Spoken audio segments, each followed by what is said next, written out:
Ladies and gentlemen, this is the session you've all been waiting for. Please welcome to the stage Perez, CEO and founder of Branding for the People.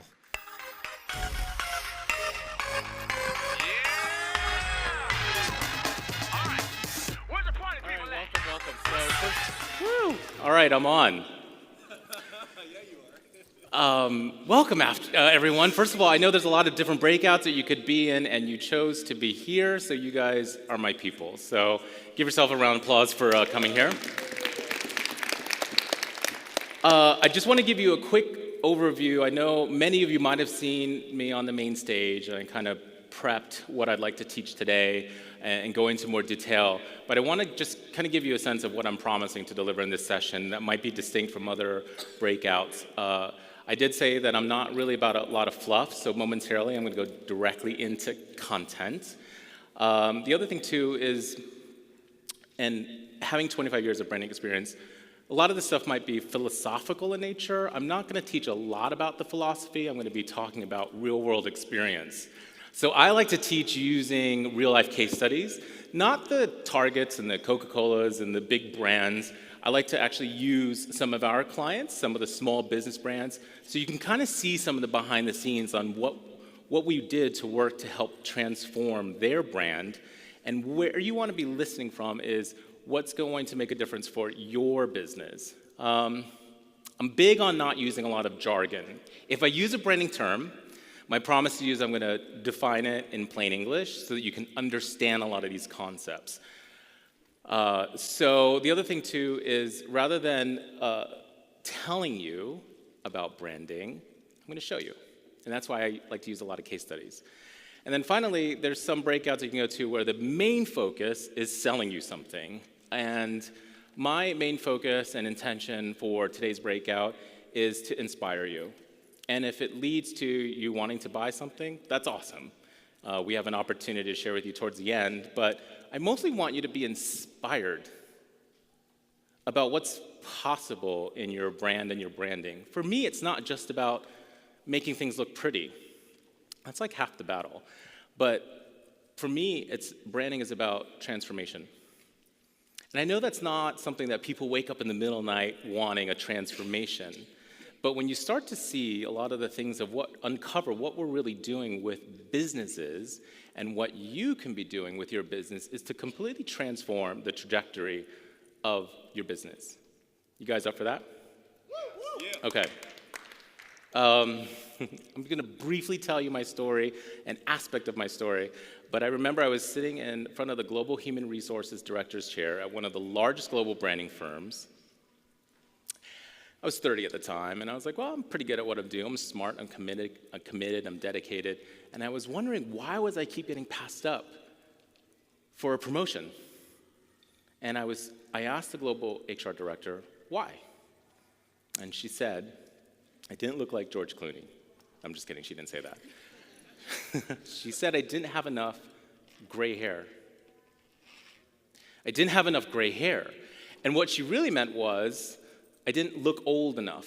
And if you know anything about human resources, that's one of the most illegal things that you could possibly say, right? I didn't look old enough. So I'm so grateful for my parents for the genes that I have, so I have black hair. But I knew in that moment, and I talk about brand being a desired perception, I knew in that moment that how people perceive me is going to directly impact. It's either going to create opportunities for me or it's going to prohibit opportunities. And some of these things I can't control, which is why I talk about branding being a desired perception. The only thing that you can do with your customers, your target clients, is to create a desired perception that you want, and hopefully you get that perception back. And hopefully it yields you the results that you want. But I'm also a big advocate of owning a perception that you first believe that's true to you. That's authentic to you. Now, if you're not a service-based business and you have product, your business is much like the personality of you. You know, if you're not selling yourself as a personality figure, if you're not a speaker or a coach or an expert or whatever, and you're selling products online, this still applies to you because companies, the ones that are building great brands, have a persona as well. So anyway, that's a little bit my story. So that's why I'm teaching you all about these little subconscious and conscious aspects of building brands. And how many of you seen me speak before? Just, okay. This is a quick refresher, but those who haven't seen me before, I want you to hear this piece of it because it's going to kind of help frame the different opportunities of what's possible with regards to branding. So when I was looking at branding agencies, this is called a positioning map. And when you're thinking about your own business, you want to figure out how do you position yourself distinct from other people that do the same exact thing that you do or offer the same product or service. So we had to do that for ourselves. So there are branding agencies that target Fortune 500 companies versus small businesses, and there are branding agencies that that are very strategic and holistic versus tactical and specialized. And so when I looked on the upper left quadrant, there are these big firms. You may not be familiar with them, but I worked for 2 of them. They're very strategic and holistic, but they're not targeting you. They're targeting the big companies. Then there's other agencies that are also in the business of branding, but they target small, they're very specialized. So they might focus on design or branded environments or the online space. And again, you may not hear of these people, but they're not even targeting you. And so 7 years ago, before I started the agency, I was like, who's helping people like us? And I found 99 Designs. At the time, I think it was Elance, Upwork, Fiverr.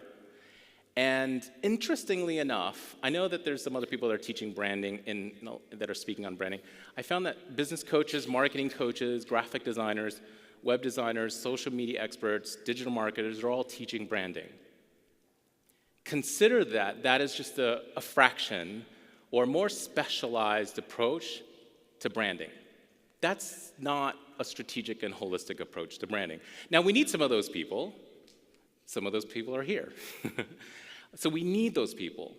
But what I want you to first get, and I talked about on the main stage, is having a brand-led business, looking at the totality of how do you need to be perceived in the marketplace, okay? So I'm going to cover 7 different ways on how you can do that. Before I forget, in case you didn't get this, if you want a free branding blueprint, that's the number. Some of you came up to us and said I wasn't able to get it. So just make sure you type the word branding. If you're Canadian, which a couple people came up to us, you do have to use the international number. So that's that. So it's our branding blueprint and the perfect sales page. So I just want to get that admin out the way. All right, now I'm going to jump into content. The first component to building a great brand is your logo. Now, I always talk about branding not being your logo. Yet, your logo is one of the most powerful symbolic ways that you can have people identify your business from other businesses. But there's a couple things I'm going to teach around logo because you're like, all right, I kind of know that, right? So I think I saw him here. I don't know if Scott's here. But I worked with this guy, Scott Rower, from this a few years ago. And this was his logo. First, it was Solutions by Scott. Then he no one knew what kind of solutions. So he added professional organizers. And then he wanted to scale his business, so he added and company. Now, over time, if you're not strategic and intentional about building your logo, you want to figure out what's the singular thing you want to communicate in your logo. You don't necessarily need to have all these things. And so knowing that the business objective was to scale, to make it clear what you do, and also to be able to show that you have more of a team, we rebranded and renamed his company. But here's the takeaway that I want you to think about when it comes to your logo, because people come up to me and say, what do you think of my logo? That's probably one of the worst questions you should ask me, because chances are you might be working with me. But if you ask me, what do you think of your logo, it's kind of an unfair question because I almost have to ask you 10 questions of who are you trying to attract and what's the story that you're trying to tell. And so don't put all the responsibility of your brand on your logo. Think about a singular idea or a concept or what's the story that you're trying to tell and how is this going to serve targeting your audiences. So we rebranded him to the organizing agency. What do professional organizers do? They organize things sometimes by color or within a shape. So this is what's called a typographic type logo. We don't need to have all these flying symbols and icons and everyone talks about what's my icon or symbol. Unless you're going to do the Nike swoosh, then fine, go for it. But sometimes a nice type treatment logo is what's going to best communicate for your brand. All right, I'm going to show you another before. We actually met this team last year at Icon. I'm going to give you a heads up. Actually, let me ask you guys a question. So if you just look at the logo, throw out a couple adjectives. What's your perception of this brand? Old? Stuffy? Fancy? Lame. What a tough crowd. I don't know, the Colonial Penn kind of script, I don't know if it reminds me of that. They're a charter school. Their logo, okay, fine. Design is subjective. It might be a decent logo. Out of context, it's not the right logo for their target audiences. I'm going to show you the after. You might not even like the logo. You might hate the logo. But it doesn't matter if you guys hate it because you guys aren't the target audiences. This is the new logo. And there's a whole story about liberating the magic within for their students. He just came up to me. He's here. Is he here? So he just came up to me, to us yesterday and said, they tried to fill a program in 3 months. And their goal was to fill the program in 3 months. They filled it in 2 weeks. And he said, it's the branding that made a huge difference. Now, that's not me telling about it. He came up to me and said, this made a huge difference. So having the right triggers in your logo, the right story that you're telling, can make a huge difference. All right, so this is a couple samples of how the logo now becomes an inspiration for a visual system. I'm going to build on this as we go along. By the way, my timer's not on. Can you make sure that the timer's on so I can manage the time? So what do you think of this brand now? Give me a couple adjectives. Sexy. Sexy, modern. What's that? Fun. Sophisticated. Okay. All right, the second thing is color. I'm going to spend a little bit more time on color because 60 to 90% of the reason why we buy from companies is based on color. You should write that down. 60 to 90% of the reason why we buy from companies, think about the shirt that you bought last week, or the car that you bought, or maybe even one of the other vendors that you bought here. Like, consciously and subconsciously, you developed a sense of trust, or not, based on color. So there's a couple different ways. Now, you can Google color theory online. That's like the basic stuff. Actually, a lot of it is inaccurate. I know some of my fellow designers who might be in the room, they probably will be nodding their head, agreeing with me. But a lot of it is kind of inaccurate. But there's a couple things. Now, you can own a color. What brand is this? Right, you can own a color. It's a little harder to do, but you can certainly own a color in your industry.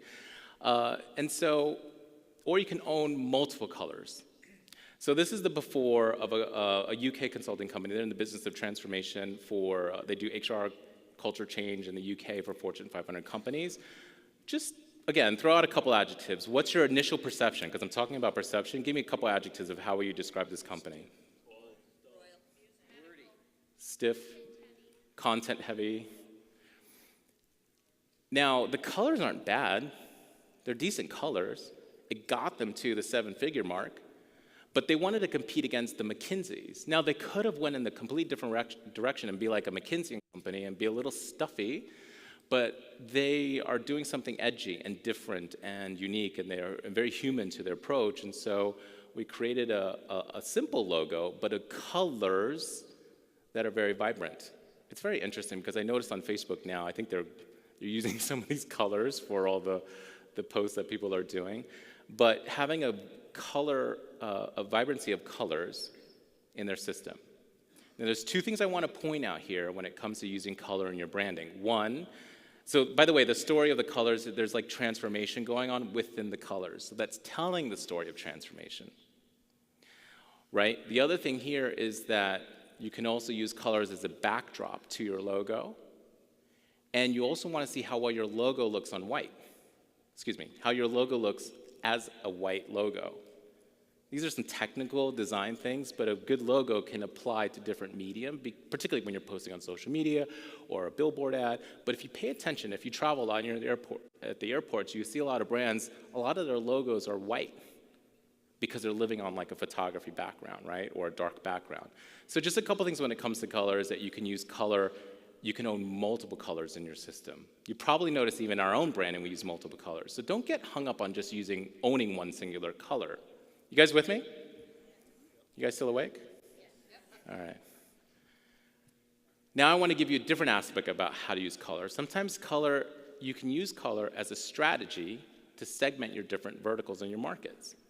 So what does American Express do? They use color as a strategy to create sort of an ascension or a membership-based model that you want to aspire to have a certain card based on the color that they're associating it with, right?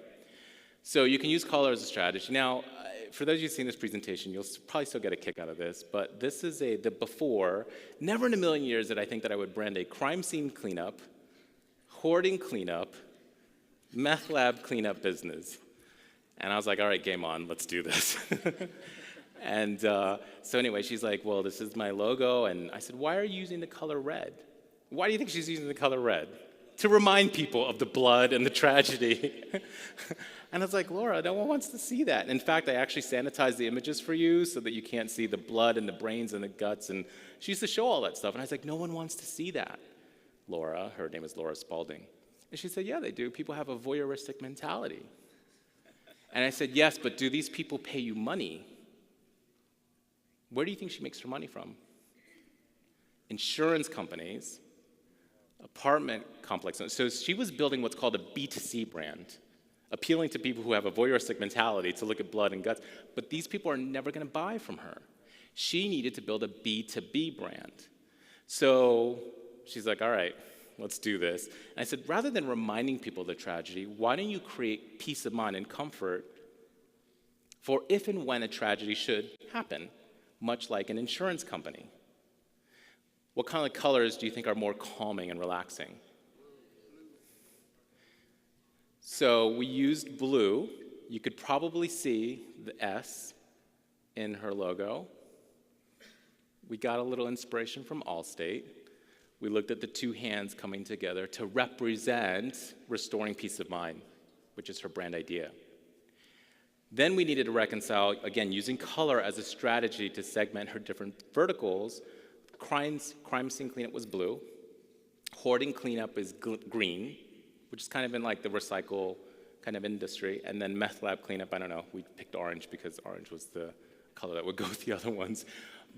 But now she's able to organize her different verticals based on these colors, and people know which segment of the business that they're working with, while tying it all together under a singular ecosystem of her brand. You know, on the main stage, I talked about creating brand equity. It's like, what's the visual equity that you want to own in people's minds, such that if I were to take away Spalding Decon, if I were to take away the name, I would recognize and register that this is the right company that's on site on this crime or whatever the situation is.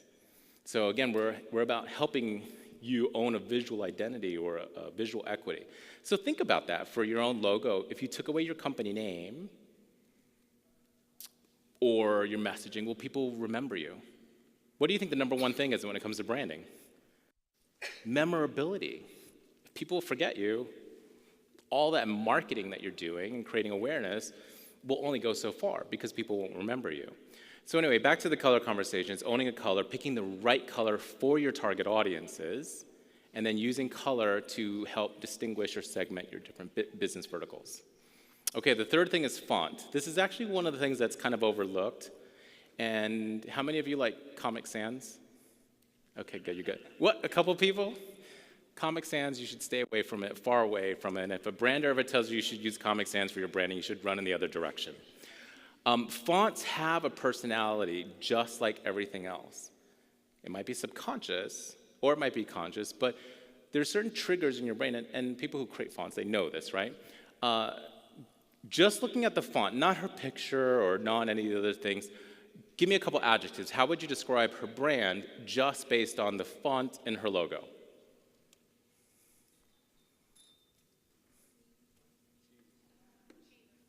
Cheap? Give me one more adjective. Laid back. Okay, cool. Now, it's so funny because I'm sure you all have friends and colleagues that are entrepreneurs. When they ask you, what do you think of my branding? You should say these things because they all come up to me and say, why don't you help my friend with their branding? But here's the thing. It's like the reason why is like your target customers may or may not tell you that this is how they perceive you. And so the reason I'm asking you to elicit that out is because this happens in the subconscious, and people are like, oh, maybe. They'll never tell you, but they're thinking it in their subconscious. So I kind of got inspired by working with this one, and she's a business coach. She does business and video marketing strategy. She's very successful, but we got inspiration from luxury brands.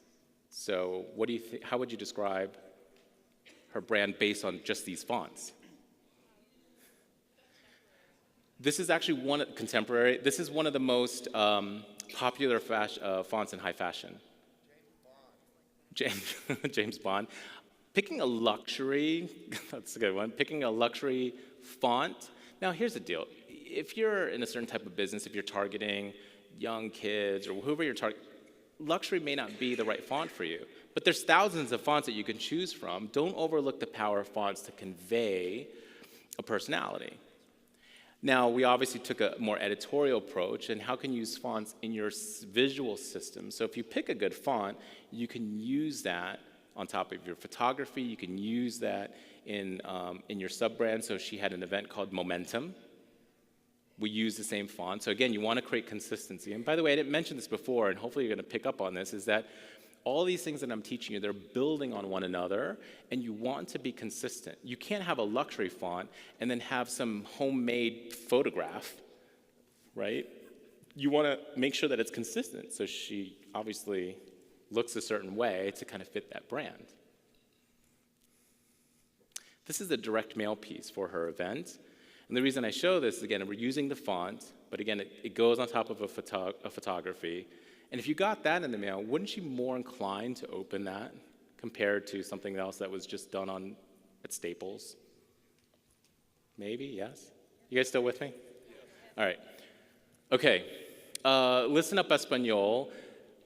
They're a $17 million call center, and they primarily were in Central America, and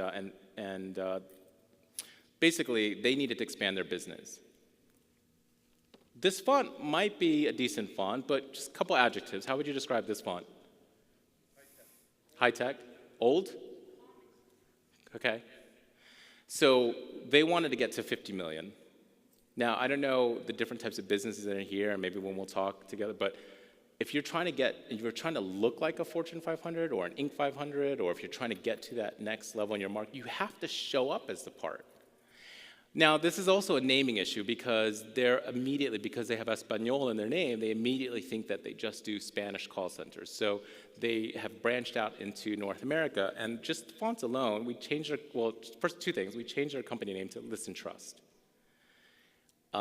so that they can appeal to both markets. We leveraged the orange in color because I'm building on the previous presentation. But the story here, what do you think of this font? You could, be brutally honest, but it's distinctly different, right? How would you describe this font? Does it look like a $50 million company? Yeah. So, again, something like a clean font. But here's what's interesting about this one. We're telling a story. So the story here is that because they're a call center, they work with clients and they answer their calls, right? They're really masterful at listening. And I don't know about you, but when you're calling customer service, people don't really listen. So they're masterful at listening, and when you can listen, you can create trust. And it's through that connection, which is what this arc creates, is that they're able to have better results with their clients. Because they listen, they're able to create trust.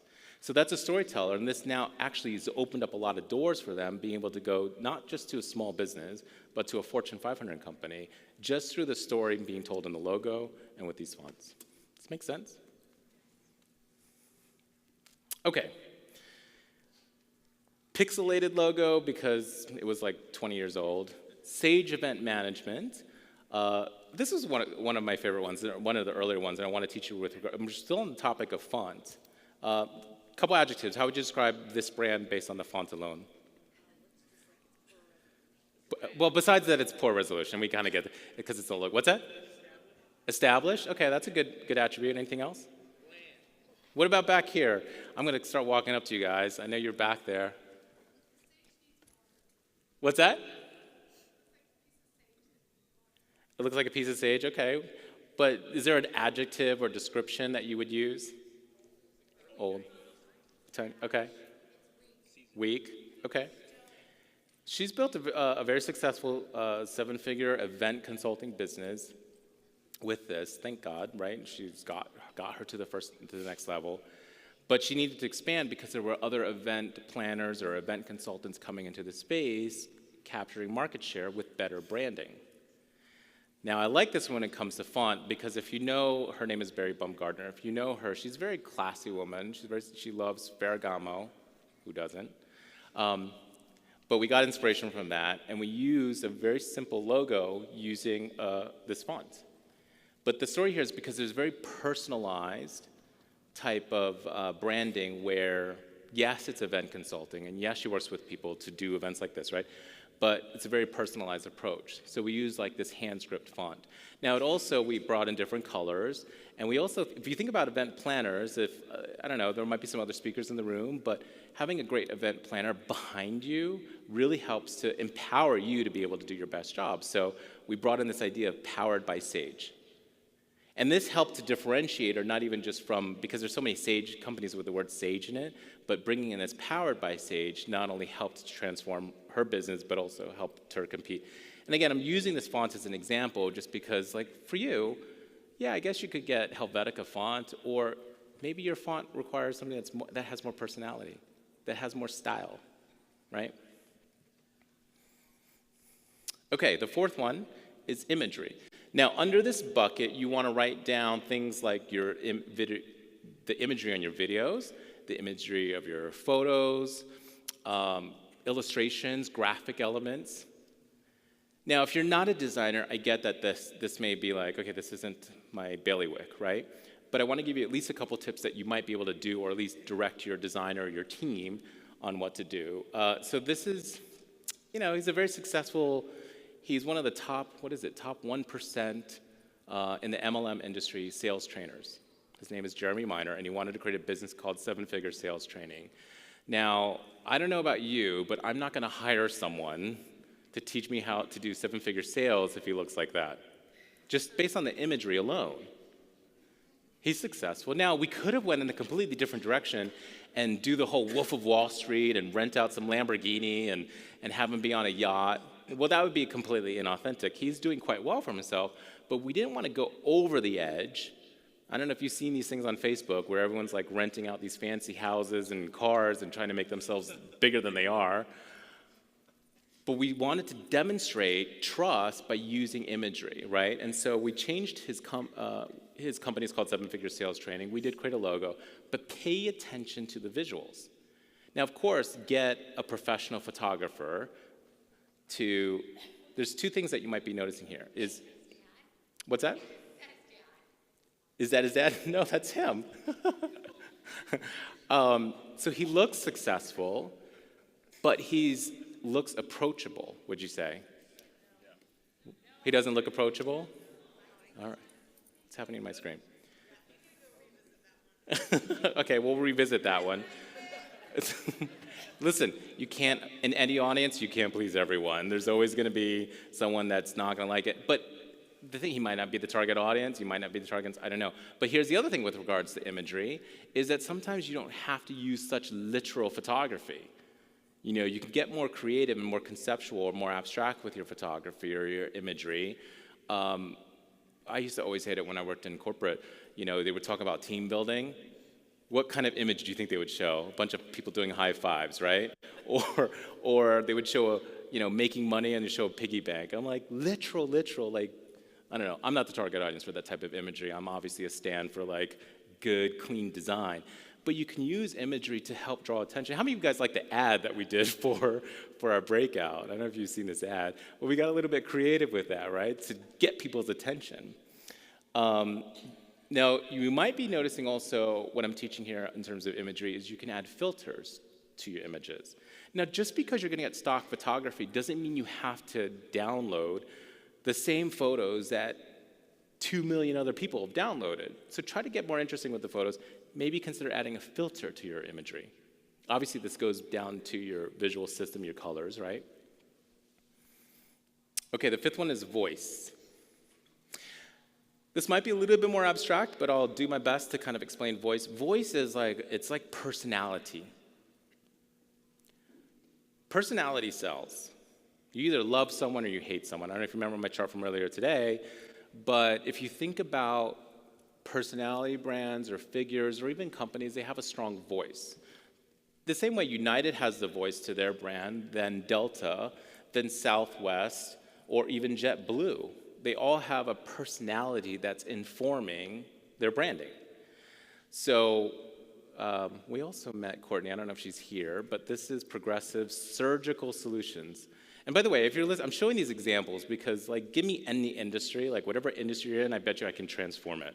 So they consult with surgery centers, right? So give me a couple adjectives. How would you describe the personality of this brand? Ordinary, stuffy, bureaucratic. Okay. Now, they did really well. I mean, this goes back to my comment about literal photography. You're like, all right, show me your lobby, right? It's like, great. What a great choice of imagery.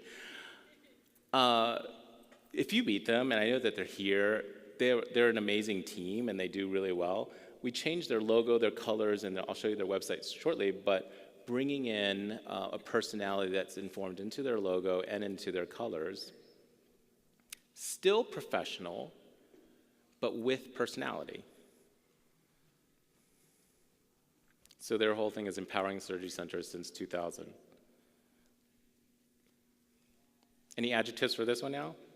Did we hit the mark on this, the little tough critic over here? Fabulous. Cool. The other thing I'm showing you here, by the way, actually I'm going to point out for you, is that within the logo you'll see these sort of circles. It's coming from their brand idea. Parts of your logo can bleed out into your visual system. It can create some assets for your designer to then put into the rest of your website or your marketing collateral, so you can see even some of the shapes in the logo are being built out into the website. Okay, go for kickboxing. A couple adjectives for this one. This is they're in New York. They do kickboxing, and a lot of it was selling online, and most of their business is through classes. How would you describe this brand? Yes? Oh, question on the last one? We did from soup to nuts. Strategy, positioning, visual identity, brand guidelines, website design, user experience. Yeah. All right, how would you describe this one? Thank you for the question. Busy? Okay. Yeah, so, I mean, obviously people love transformations, right? It's why I'm actually showing you a lot of the transformations. So people love body transformations, but again, this is kind of like what I like to call a design Frankenstein of a bunch of different things. Different photos, different fonts. Like, how many fonts are on here, right? There's the font of the logo, there's the font on the headline, the font, it's like what I call a design Frankenstein. This is their new logo, kind of cleaned up the look and feel of it. But here's where it gets more interesting in terms of infusing this voice and this personality. It's kind of creating a whole vertical called merchandise. So he's not just generating revenue through classes, which we all know there's a certain cap on what you can make if you're just doing classes. So we created a whole vertical with merchandise where it brings out his personality. Oops, yeah. I think there are a couple other slides that missed, but bringing a whole merchandise line. So anyway, how would you describe this brand now? Did we hit the mark on that? So and the reason I'm asking you like quickly is because these are seconds. We all know, particularly on websites, it's less than 15 seconds that you can make an impression.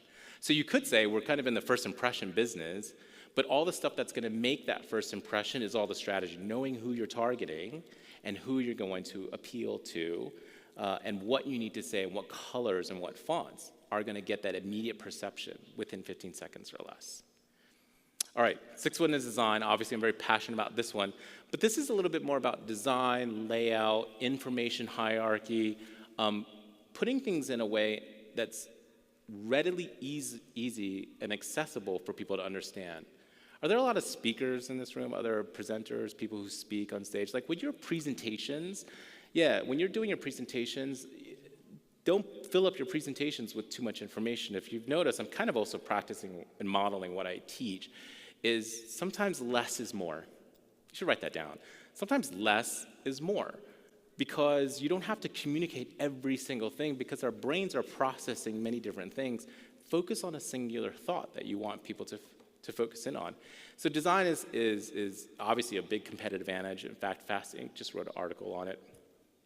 Fast Company wrote an article on how design could be one of your strategic advantage. I don't care if you're doing direct response, or if you're online marketing, or if even you're a digital agency or a technology or a SaaS product. Design is going to be your strategic weapon. This is Milton Glaser, one of the most famous designers. There's 3 responses to a piece of design. It's either yes, no, or wow. So I'm a big advocate of obviously going for the wow, like wow people. If anything, Steve Jobs kind of inspired and taught us that, don't compromise on design. All right, a couple examples here. This is the before for Kaikini. They're a Hawaiian bikini clothing brand. Not bad. I don't know, anyone go to Hawaii, like Hawaii? If you notice designs, it's kind of, a little retro kind of designs. We could have gone that route. They're one of the very few Hawaiian or bikini brands that are actually truly made in Hawaii. So I'm building on everything I just taught before, color, logo, etc. But here's what I'm going to show out distinctly is that in terms of design, bringing in some design elements or patterns or graphics that are unique to you. These are all graphic elements that were created for her. I mean, there's no other bikini brand that can compete with her. One of her big aspirations was to expand into Australia. She did that. And also to get onto Sports Illustrated. She did that. The branding helped her, but owning a distinct look and feel in the marketplace can come from even just the visuals and the design that you're using. Now, if you're in a creative and design industry, even more of a reason why you should pay attention to design. And this is the design. She used to send her bikinis in the mail with just like one of those white UPS envelopes. That's the singular touch point that you're gonna have with your customer. And I don't know what that is for you. If you're selling stuff online, like what's the one touch point that's gonna make a big difference? Is it your business card? Is it a book? Where do you need to invest the most in? Because that's what people are going to remember. This one is another favorite one of ours in terms of the before and after. She's a faux artist, like she paints furniture. Does anyone know this kind of industry? But, she was listening to all the marketers. You got to have this on this right rail. You have to have a picture of your face on here. And it's like, it's all wrong for her audience. She was listening to all the marketing experts. What's happening to my screen? She's listening to all the marketing experts, but in a creative and design industry, for me to create trust for someone who's going to paint furniture, expensive furniture, with her particular style, you kind of have to look the part. So, and this whole let's paint it out, I don't know what that was for, right? So, who do you think she buys? Or who do you think her target audiences buys? They buy her as the artist, as the designer. So we elevated her name. Instead of let's paint it out, let's bring her name as a brand, Kari Caldwell. And rather than just her name as some public figure, we added studios. But if you could see the shape, it's kind of representative furniture now. So it's kind of like big difference from that to this, and bringing in the certain colors and style that represent her unique flavor. So Kari Caldwell Studios, that's her new brand, and brought in some visual elements into this, and kind of played on the furniture. This whole thing, even her logo looks like a table, right? Looks like a table. So when it comes to design matters, particularly if you're in a creative industry. And if you're not in a creative industry, if there's one thing that you brought in was just better design into your own industry, because I promise you, you might even just stand out from all your other competitors who aren't paying attention to design. Okay, the 7th one is probably the most important because it informs everything else, and it's the one that I'm most passionate about because it's really not all the visual stuff. I like to show you the visuals because it's what you can see and you can touch, but all the things that are behind the design and the visuals is what it's rooted in a great positioning. It's rooted in what I was talking about on the main stage of like, what's that one thing that you want to own? Is it safety? Is it, let me show you a couple examples here. So like Harley Davidson, they're in the business of motorcycles, but their brand is freedom on the open road. So that's why they pick a certain logo and a brand that kind of that gives that feeling of freedom on the open road. FedEx is peace of mind. Disney is wholesome entertainment. P90X, no one needed another fitness training company, right? But what they did is they owned the positioning of a 2-word concept called muscle confusion. That's not even a real thing, right? Muscle confusion. But our brains registered, oh, muscle has memory, so muscle confusion must be the thing, right? So, and then Uber's, everyone's private driver. So positioning is about what's that one angle? What's that thing that is going to ladder up that you want to own in people's minds that positions you from everyone else, particularly when you're in a saturated industry? Particularly when everyone's saying the same thing. You know, for digital marketers, like, let me help you build a webinar and make 6 figures or 7 figures, or if you're a coach, you know, like, there's a lot of different things. And if you look at things, and we see this all the time, when you kind of take a step back and you look at what you're saying vis-a-vis everyone else, are you saying the same thing? Or are you positioning yourself different and unique? So this is a process. I know this is a little bit more extensive, but it's the positioning that informs everything else. Okay, so here's my summary. I have a question. Yeah, there's a question. Yeah, about the positioning. Is that the same thing as a tagline? Or I love this question. So the question up here is positioning the same as a tagline. Is that the extent of your question? I'm actually going to address this question because for those of you who know me, you probably know that I have a point of view around taglines, particularly in the small business entrepreneur space. You don't need a tagline. You might, but I'm going to say, unless you're going to have it clearly articulated, you don't need a tagline. Unless you're going to come up with a just do it, taglines, for the most part, are cheesy, they're unnecessary, and they try too hard. Let me explain that, because that sounded a little harsh, right? But here's the thing, it's like, I talk about brand being a desired perception. Why don't you look at the cumulative things that you could say to create the perception, freedom on the open road, to create the perception of peace of mind. So Nike, their brand idea and their positioning is around achievement and winning. Their tagline is just do it. We'll give Nike credit for the tagline, right? But unless you have something as iconic as just do it, your tagline has that's actually my fourth reason why I don't like taglines. They actually have a very short shelf life. So you invest all this money to lock up a tagline with your logo, and then you plaster it everywhere, and then you're like, oh, that doesn't convert, or people don't understand it, or your business evolves and change. So you don't really need a tagline. You can use messaging. You can add things into your website with different messages to appeal to different audience segments. So if you're a small business, I mean, if you can relate to what I'm saying, then awesome. But I know for a fact that a lot of entrepreneurs are small. A lot of it you have to test to see what's really working in the marketplace, and you might be appealing to different audiences. You might have a very distinct niche, which is awesome, but you might want to try out different messages to see what converts best. So that's, anyway, just my point of view around taglines. But if I were to give a definition for a tagline, it's a sexily worded version of your brand positioning. A sexily worded version of your brand positioning, like the example I gave with Nike. Does that answer your question? Awesome.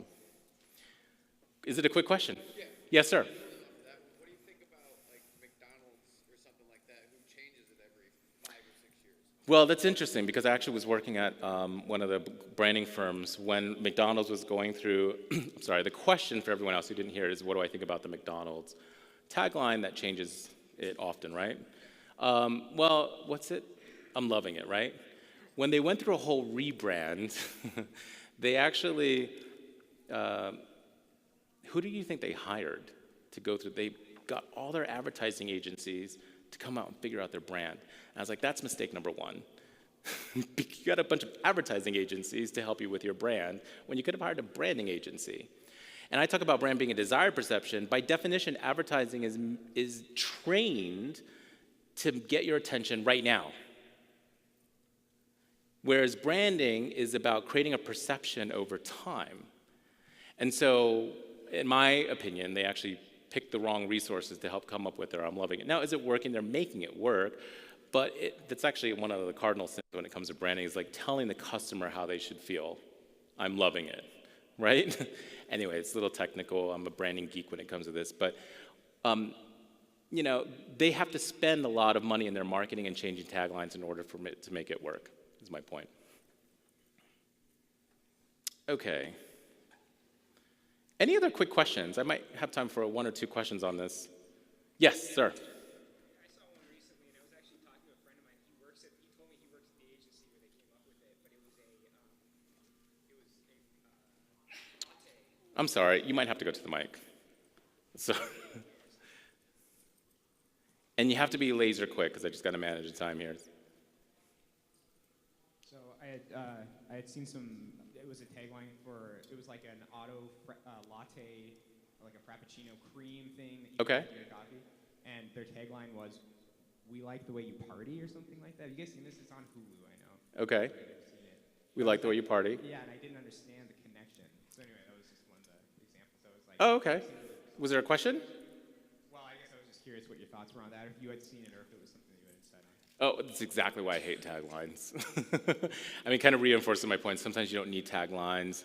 It may or may not appeal to everyone. So you're just adding another layer. Like, so I have an agency called Branding for the People. Do you think I need a tagline? I mean, it kind of says what I do. I guess I could have a tagline, but remember what I said earlier? Sometimes less is more. Sometimes just have less is more, and to have people. I mean, Apple. You know, it's just. Yeah, they had a tagline to help with their marketing, but it's like now you build a brand so that just people, Apple, and all the sensory triggers in your brain associate Apple with a certain thing, a certain lifestyle. So anyway, these are my 7 components. Like I mentioned, by the way, I talked about that free resource, that branding blueprint. If you missed a piece of this, I go into great detail in that branding blueprint of all 7 of these and the kinds of questions that you should answer with each one of those things. A couple things. I just want to. Yeah, was there someone's motioning back here? Yes, is there a question? What are your favorite fonts? What's that? What are your favorite fonts for businesses? What are my favorite fonts? It's a little bit of a loaded question. It's kind of like, well, it's kind of like asking me, well, what outfit should I wear to the party? Right? Like, I don't know, where are you going, and what's your size, and what's your style? For instance, for money or for wealth or something like that. That's a very specific question in terms of helping you with your brand. I want to be able to service the entire group here. Yeah. But so how I want to respond to your question is, you want to look in terms of fonts. You want to find fonts that are appropriate for your industry. Is one area. Fonts that might be distinct or unique in the category, or a font that has the right personality for your brand, or sometimes you want to pick a font that not everyone's using in your industry, right? So the other thing with regard to that, if you're going to do the do-it-yourself approach, is you want to ask a bunch of people what they think of these fonts. What's the feeling that comes up when they think of these fonts? Okay? All right, so obviously there's a lot more questions I can answer, but I want to give you an opportunity for those of you who might be considering taking a next step. You know, I'm just going to make an invitation for you, for this group, because you guys are all here. Now, why branding? Obviously, I do need to tell you this. Pay attention. This is really important. If you've never seen this before, I'm going to tell you a story about an 18-karat gold pair of earrings. A professor at the School of Management asked a group of students how much would they pay for this 18-karat gold pair of earrings. They said $550. He then asked the second group of students how much would they pay for the same exact pair of earrings, except it was branded Tiffany. What happened? It increased to $873. It increased 60%. But here's where it gets more interesting. He asked the third group of students how much would they pay for the same exact pair of 18-karat gold pair of earrings, except it was branded Walmart. What happened? It decreased 85%. Take that in. Now, both of these are great brands. They appeal to different markets.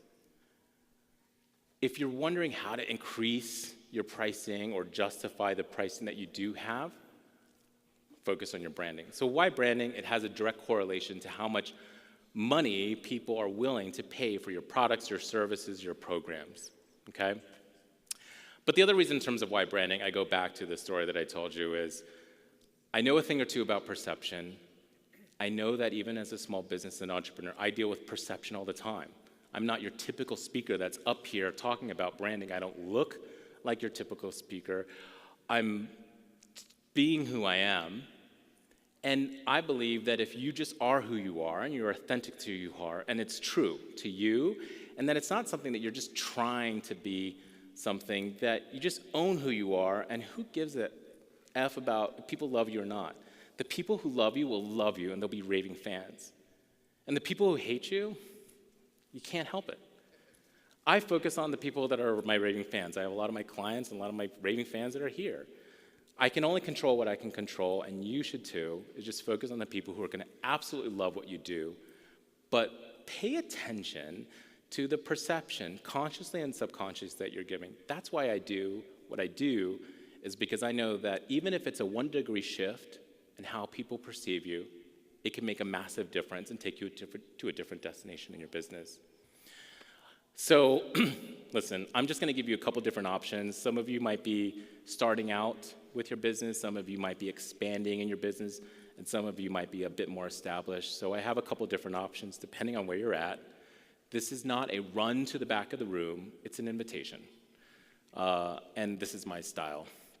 A couple things real quick is, I know that there's 3 different reasons why you see all these great things and you see the power of it, but there's usually 3 reasons that come up when you're thinking about, should you do branding now? I don't have the time, or not now, maybe later. I can deal with not now.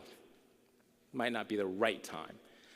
I don't have the money, or I don't know that if I should, or I know how much I should invest. Now you always know what's important to people if I look at your bank statements and if I look at your schedule. Where you spend your time and where you spend your money is what's most important to you. And if your business is just as important as it is to me, because it allows you to live the life that you want to live, or whatever that is for you, then your brand is one of the most powerful ways to help grow your business. So if it's important to you, that's why I want to extend this invitation. The last thing is trust. You either trust me or you don't. You're probably interviewing me as you're sitting in your chair. You either trust me or you don't. But mostly it's about, do you trust that it will work for you? Does this Fortune 500 branding work for you? And I want to be able to obviously answer any questions you have, to demystify, to dispel. Hopefully I gave you a sense of who I am. You either know who I am or you don't, but just think about it. That's my invitation, is like, trust that this works. We have a startup package. My team can just pass out a couple different options for you. I want to tell you about what I'm going to do for this room, but it's basically, we have a startup package, an expansion package, and a professional package. The startup package is you're going to basically get access to our entire resource library. There's like lots of different things. Like, by the way, there's a lot of resources that you can get online for free. We actually put a lot of thought and insights into our resource library. I do a lot of training. We're going to have a new program coming out, but our online training program is called Branded the Program. It's a taping of 15 hours of me teaching on branding. That's an online program. For those of you who know the whole space of this, is like, yeah, I have a program. For those of you who are just starting out, you might want to just learn a little bit more about how to build your brand. That's fine. If that works for you, that's great. We have people around the world that take this and they're like, holy cow, I didn't realize that there was more to branding than this. The other thing, too, that might be a bit more interesting is, what do you think of my logo question? This was created in terms of like, let us audit your brand. This is an actual service where we spend 90 minutes with you on a phone. You send us all of your marketing collateral, and we give you a detailed report on here's how well you're doing, and here's what you could do to change or improve your brand. So that's called a 7-point brand audit. We charge $1,000 for that. If you add up all of this a la carte pricing, it's a little over $2,000. My team is passing out the details of this, but I'm offering this here at Icon. You should get your pen out momentarily, because I'm going to actually reduce this very shortly if this is something that's for you. We're offering all of this for $997, so just short of $1,000. Okay, the expansion package actually gives you all of the stuff that I just described, but here's where the rubber meets the road. You're working closely with us now. We're working one-on-one on helping to build your brand, your positioning, your messaging, your voice, the brand archetypes, the how to go to market, your launch plan, and that's done through a service that we call our branding intensive. Our branding intensive is pretty much it's about a 2-week time frame where we spend one-on-one with you. We charge $10,000 for that. My team works with, it 7 years ago, it just used to be me. People would spend $15,000 to $20,000 spend a day with me. But that wasn't as attainable for most people. So we created this option for people to spend $10,000 to go through the actual branding intensive process. If you add all of this up, it's a little over 12 grand. We're offering this here at Icon for a little under 8K. Why are we doing that? Because obviously we don't want you to just get audited. We want you to do something with that. So we want to bundle these different offerings to you to get your branding intensive. So that's 8K. The professional package, because I have people come to me and say, just tell me what the whole thing costs, right? I like to do things in stages, but I do want to give you this option. If you want the visuals as well, we can give you all of that, as well as your distinct signature visual identity, where we build all those different 7 things that I showed you, and we build that into a visual system. We charge $37K for that. We bundle, and by the way, 6 is optional. These are like creative services. You might have a few things like a website design or social media. We have things that are done on an hourly basis. But this package is close to $50K. By the way, I could charge $200,000 for this when I work for Fortune 500 companies, but I'm so committed to helping entrepreneurs double, triple, quadruple their business that we package this into a $35K package. It's about 3 months where you'll get your entire brand and your visual identity. Now, here's the thing when it comes to this package. This is a big investment. I get that. Does branding for the people make money? Yes. Get that aside. If you put that aside, if you get that, if you trust that I can help you double, triple, quadruple your business, then we should talk. And if you want to lock in these prices, we do have a special offer. Now, here's what I'm going to do for this room because you guys were so patient and staying with me the entire time. I want you to take out your sheet. There's a summary chart.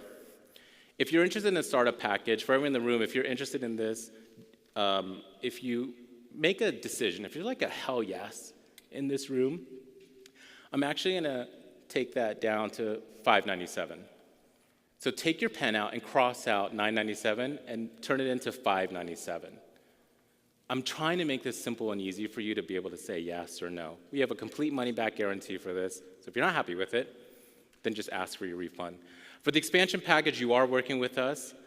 If you make a decision in this room, we're taking off a $997, so you can cross that out and write $7,000. And then if you are interested in a professional package, I did speak with my team about this because I don't normally do this. I'm offering that to you for $30K. That's a $5,000 from what we normally charge. Now, if you're interested in this, all we're asking for either the expansion or the professional package is just a $1,000 deposit. You will still have to hop on a conversation with us. But how it works, if you're interested in this, cross out those numbers, fill out this form. My team, if you can look to the back, my team is back there waiting for you. It's not a run to the back of the room. It's a runway back to the room. No, it's a nice walk back to the room, but I'm going to be in the back room answering any questions. If we're meant to work with you, we'd love to work with you. Thank you for your time and attention. I hope it was of value. My name is Perez, Branding for the People.